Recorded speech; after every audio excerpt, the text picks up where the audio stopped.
Olá pessoal, sejam todos muito bem-vindos a este vídeo. Meu nome é Miriane e hoje eu vim contar para vocês como eu consegui me organizar financeiramente mesmo sendo mãe solo. Se você gosta desse tipo de vídeo, já se inscreve no canal, já deixa seu like, já deixa seu comentário e bora pro vídeo. Bem pessoal, nós somos 3 mulheres e a gente ficou órfão de mãe. Eu tinha 15 anos, a minha irmã do meio tinha 16 e a mais velha tinha 17.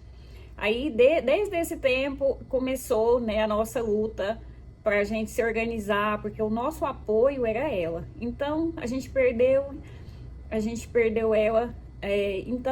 Começou aí a nossa luta, vamos dizer assim, pela sobrevivência. E aí, então, as minhas 2 irmãs casaram muito cedo e eu permaneci solteira. E aí, quando eu completei 18 anos, eu conheci um rapaz. E a gente namorou 2 anos. E aí veio, a gente estava dando certo, a gente estava combinando. Só que foi passando o tempo, eu fui descobrindo algumas coisas que para mim não era compatível com que eu era, pelos meus princípios. Ele era uma pessoa assim que não gostava de trabalhar. A gente via que ele não gostava de trabalhar. Então, já fica difícil. E aí, foi indo. E aí, eu fui percebendo aquilo e pra mim aquilo não tava dando certo. Quando a gente fez 2 anos de namoro e eu vi que aquilo não ia dar certo, e aí eu resolvi terminar. Quando eu terminei, passou uns 2 dias que eu tinha terminado esse namoro, passou mais ou menos 2, 3 dias, eu comecei a passar mal. Comecei a passar mal, e aí só me restou fazer o exame de gravidez. E fui lá, fiz o exame nisso, eu já tinha 21 anos. Fiz o exame de gravidez e deu positivo. Tava grávida. E aí eu pensei comigo, meu Deus, como que eu vou fazer agora? E aí foi indo. E aí eu não quis mais, mesmo estando grávida, eu fui atrás dele, porque eu tinha terminado com ele. Aí fui atrás, ele falou assim, o que ele falou pra mim foi, não dá pra mim, eu não quero mais esse relacionamento. E foi isso que ele falou. E pra mim, tá tudo certo, porque, como se diz, era eu que ia ter que correr atrás, né? Era eu que ia correr atrás e para fazer tudo dar certo. E aí foi que começou mais uma batalha. Eu trabalhava, e aí trabalhei até meus 8 meses de gravidez. Ele não quis saber mais, eu também não fui mais atrás. E aí trabalhei. Quando deu 8 meses que deu a licença maternidade, tirei licença maternidade, deu os 9 meses, ganhei. Ganhei sozinha, não tinha apoio de ninguém, tinha mais apoio da minha irmã mais velha. Foi o apoio que eu tive. E mesmo assim, eu segui a vida. Aí a minha filha nasceu. Quando deu 6 meses, eu coloquei ela na creche. E aí, pessoal, eu trabalhava, ganhava só um salário mínimo. E aí, o que eu tinha dentro de casa era o básico do básico. Era um fogão, um colchão, uma coberta e 2 panelas para fazer comida. Era o que eu tinha. Só que, mesmo assim, por ter pouco, eu não me abatia. Porque eu sempre tive uma mentalidade que se a gente caiu, você levanta, você não vai ficar deitado. Se você caiu por algum motivo, a gente dá a volta por cima, que uma hora vai dar certo. No momento não tá dando certo, não, mas uma hora vai ter que dar certo. Eu sempre tive esse pensamento. Segui minha vida trabalhando. E aí, o que eu fiz? Ela foi crescendo. E aí, quando ela tava com 6 anos, eu já tava com 26, 27 anos, fiz a minha inscrição no Enem, passei no Enem, passei no vestibular, aí escolhi o curso de letras. Terminei a faculdade, mesmo sendo mãe solteira, fiz a faculdade, só que eu não segui por opção. Eu dei aula 6 meses numa escola e eu vi que pra mim não era aquilo que eu queria ainda, eu queria outro curso. E aí eu segui em frente. O que eu fazia? Eu levantava 4h30 da manhã, arrumava, pegava o ônibus 5 horas, e aí eu pagava uma menina para levar minha filha na creche 7 horas, e quando eu chegava às 5 horas, eu buscava ela na creche, e aí dava 7 horas da noite, arrumava, ia para a faculdade, a menina ficava com ela para mim até 10 horas e eu chegava, a menina ia embora. Então, com 2 anos, a minha menina começou a adoecer, e aí era uma infecção de urina que ninguém descobria o que era. Os médicos daqui da minha cidade, é cidade pequena, então ninguém sabia o que era, ninguém descobria, passou a gente, então, para a capital. A capital fica a 120 quilômetros daqui. Lá vai eu pegar atestado quase todo mês para levar essa menina para fazer acompanhamento, para ver o que ela tinha. Mesmo, pessoal, indo para Goiânia, quase todos os meses, o que eu fazia para economizar? Eu fazia os lanches aqui em casa, fazia sanduíche natural, comprava suco, colocava suco nas garrafinhas e colocava para congelar e levava. Então, era o que eu comia. Nessa época eu era nova, não sabia quase nada. E aí eu arrumava esse lanche, eu arrumava esse suco, também congelava esse suco e levava. Eu sei que eu levava uns 3 lanches e umas 3 garrafinhas de suco. E aí era o que eu passava o dia. Eu levava leite na mamadeira para minha menina, eu levava leite em pó também, e era isso que a gente comia. E aí foi indo, a minha menina foi melhorando. Eu sei que foi mais de ano nessa luta indo pra Goiânia. E aí a minha menina melhorou, graças a Deus. E aí então, acho que mais ou menos uns 7, 8 anos, eu fiz um curso para aprender a escovar cabelo. E aí eu fui no salão de uma amiga minha e perguntei pra ela: olha, fulana, se você não tá precisando de alguém para ajudar você a escovar cabelo? Ela falou: não, tô. Eu chegava do serviço 4h30 mais ou menos. Aí de quinta, sexta e sábado eu ia para esse salão ajudar ela a escovar os cabelos das clientes, e aí eu tirava uma renda que dava para ir para pagar o aluguel e ajudar na despesa da casa e no leite da minha menina. E nessa época, pessoal, eu ia trabalhar de bicicleta, voltava de bicicleta, eu ia 5 horas da tarde buscar minha menina na creche de bicicleta, ia para a faculdade de bicicleta, voltava 10 horas da noite de bicicleta. Então, assim, foi um momento difícil. Foi um momento muito difícil, mas eu acho que foi um aprendizado muito grande que eu tive. Então, eu fazia, assim, se precisasse de alguém que precisasse de faxina, eu ia, faxinava. Então, assim, o que eu vivi foi desses bicos, foi do meu serviço, foi do salão escovando cabelo. Nós nunca tivemos R$1 do pai dela, nem de pensão, nem de ajuda, de nada.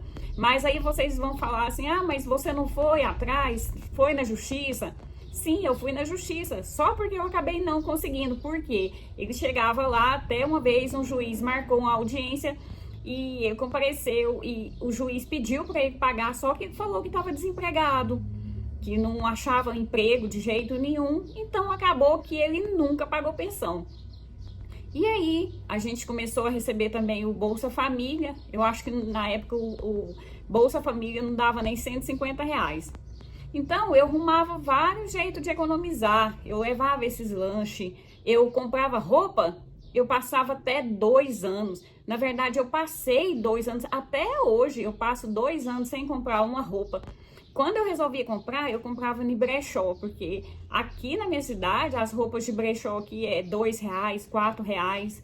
Eu acredito que eu tenho passado essas coisas, para mim foi um crescimento, porque na época eu sofri, não vou dizer que eu não sofri não, menino doente, sem recurso, sem nada, mas eu acho que esse aprendizado me ensinou muito, porque hoje em dia eu sou uma pessoa forte, eu sou uma pessoa resiliente, eu não desisto diante das lutas. Então, assim, o meu pensamento é um pensamento de uma pessoa que não desiste.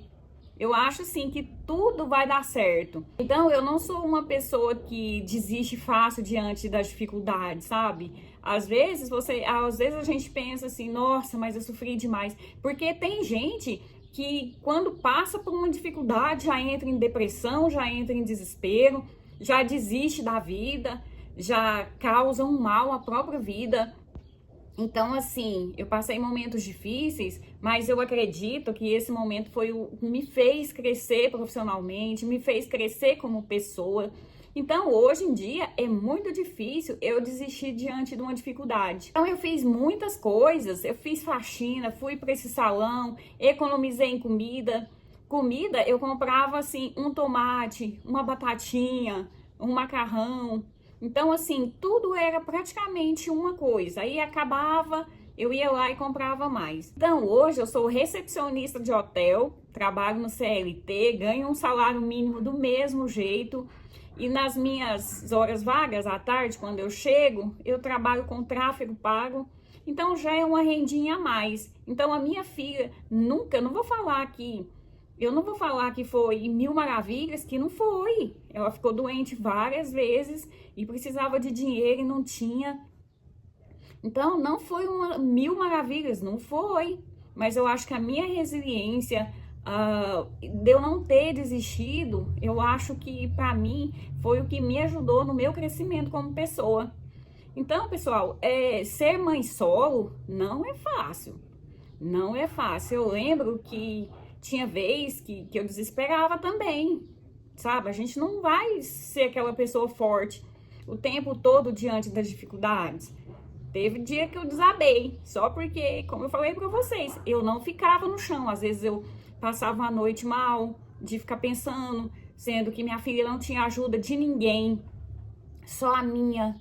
Mas isso não me abateu. Por isso eu te digo, tem muitas formas da gente economizar, porque eu nem sabia que isso era economia e lá atrás eu já economizava. Graças a Deus, mesmo não tendo pensão, não tive ajuda, não tive nada do pai nem da família. Mesmo assim, eu segui minha vida. Eu sabia que mesmo com o salário mínimo, eu ia passar dificuldade, mas também eu não desistia não, segui minha vida. É por isso que eu te digo, não deixa te abalar por qualquer coisa. As lutas vêm, mas as lutas passam também. Você que é mãe solo, você que tá passando dificuldade hoje em dia, tenta economizar, tenta ver algumas formas de você arrumar uma renda extra. Olha, eu mês trabalhando, mês fazendo faculdade, eu fazia faxina, eu ia pro salão, eu ajudava em festa, eu lavava vasilha em festa. Foi assim que eu vivi a minha vida inteira como mãe solteira. Então, é difícil? Mas às vezes isso serve para o nosso crescimento. Não foi como a gente queria, né? Porque quando você tem um filho, realmente você quer uma vida melhor, você pensa, ai, tudo vai melhorar. Não foi o meu caso. Ao contrário, foi bem difícil, porque até hoje ele não tem contato com a minha filha, ele não quis ter contato com ela. Então, ela entende isso hoje em dia, ela fala, ai mãe, mas se ele não quer contato comigo, o problema é dele, eu gosto de quem gosta de mim. Então é isso, se você tá passando por dificuldades também, assim como eu passei lá no passado, o que eu te digo é fique firme, vai procurar uma renda extra, tenta fazer economia lá na sua casa, tenta fazer economia de todas as formas que você encontrar, porque eu sei que você vai passar por isso que você está passando, porque eu passei. Há 10 anos atrás, eu estava sozinha, com uma criança pequena, com uma criança de 1 mês, então... mas eu tô aqui, o tempo passou e eu não desisti, estou aqui firme e forte. Então tem coisas que acontecem que é pro nosso crescimento. Então eu te digo, não desanima. Tudo nessa vida passa, seja momentos bons, seja momentos ruins, mas tudo vai passar. Então o segredo é a gente achar estratégias que vai ajudar a gente a colocar dinheiro no bolso. Então eu fazia faxina, eu fazia escova no salão, eu tinha meu trabalho CLT. Então eu fui seguindo a minha vida e graças a Deus, para a honra e a glória do Senhor, minha filha nunca passou falta de nada, nunca passou falta de um leite, nunca veio faltar um pão. Então tem coisas, é igual eu falo para vocês, tem coisa que a gente passa que é pro crescimento. Hoje eu sou uma pessoa bem diferente do que eu era antes. Antes eu não sabia de nada, não entendia nada. Achava que tudo era difícil para mim, para os outros era fácil, mas para mim era difícil. Mas eu te digo, você vai passar por isso. Se você também passou por isso, se você tá passando por isso, fique firme, vai procurar estratégia, vai economizar, que vai dar certo. A única coisa que eu te digo é, se caso você ficar triste, você ficar magoado num dia, fica triste só nesse dia e depois dá a volta por cima e volta a seguir sua vida. Porque o que a gente não pode é ficar triste, ficar magoado a todos os dias, porque senão você vai cair numa depressão. Se você cair numa depressão, quem que vai cuidar dos seus filhos? Eu pensava isso. Quem que vai cuidar da minha filha se eu cair doente, se eu cair numa depressão? Então, eu te digo só uma coisa. Se você ficou triste hoje, fique triste só hoje. Dê volta por cima, que a gente sempre consegue. Então, eu fiz esse vídeo porque se você está passando pelo mesmo que eu passei, o que eu te digo é não desista, que tudo tem solução. Então, se você se identificou com a minha história, já deixa o seu comentário, já deixa o seu like e até o próximo vídeo.